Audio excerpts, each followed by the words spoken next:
Ibalik niyo na lang ako. Lasenggo ang tatay ko. Baka unahin pa ang anak ko sa gatas ko. Pwede bang ibalik mo na ako? Bakit naman, baby? Di kasi ako makatulog sa gabi. Lagi nagbebembangan ng mama at papa ko. Ano plano mo ngayong araw? Nothing. Aantayin ko lang palitan ng nanay ko diaper ko para makapoop ulit ako. Nasaan po ang doktor?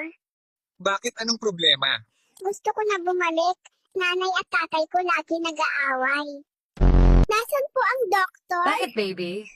I wanna go back. Grabe, nadinig ko sa nurse ang haba ng pangalan ko. Welcome to the world. Ano masasabi mo na andito ka na sa mundo? Ibalik niyo ako, nabalitaan ko kasi mahirap ang magulang ko. Masaya ka ba ngayon? Nakalabas ka na sa mundo? Masaya. Pangsyam na pala akong anak. Ano papakain sa akin ng magulang ko? Sige nga, Ano ginagawa mo dito? nagtatago. Kung sino-sino kasi hawak ng hawak sa pisngi ko.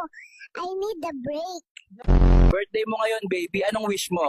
Sana ako na lang ang tropa ni Papa kasi yung tropa niya, mas madalas pa siya kasama kaysa sa akin. Hindi ka ba napapagod sa ganyang edad?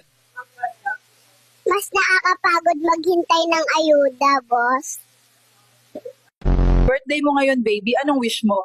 Gasolina tumaas. Gatas tumaas. Ako lang hindi kasi wala pa rin akong tatay. Bakit mukha kang pagod ngayon? Kada 5 minutes, may gustong makipag-hello sa akin. Kamukha ng daddy, kamukha ng mommy. Ano ba talaga? Hindi ko pa alam kung sino ako eh. Pagod na mata ko sa flash. Parang artista lang, walang privacy. Ilang pictures na nakuha mo ngayong araw? Kahit kumain lang ako, may picture. Shout out sa mga magulang dyan. Huwag niyong tularan ang ganitong magulang kagaya ng mama at papa ko. Kawawa mga anak.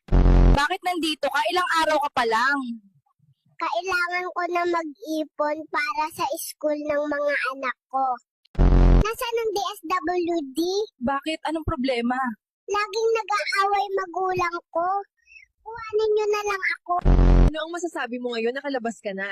Libre nga magpa-ospital. Kung ano-ano naman ang pinapabili. Ikatlong pagkabuhay ko na. Pinoy pa din ako. Pambihirang buhay to. Akala ko ba gusto mong bumalik sa mama mo?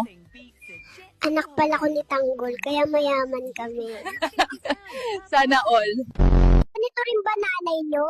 Inuuna pa ang chismis kaysa gawain bahay. Kung ganyan nanay nyo, isuli nyo na sa magulang niya. Welcome to the world. Ano masasabi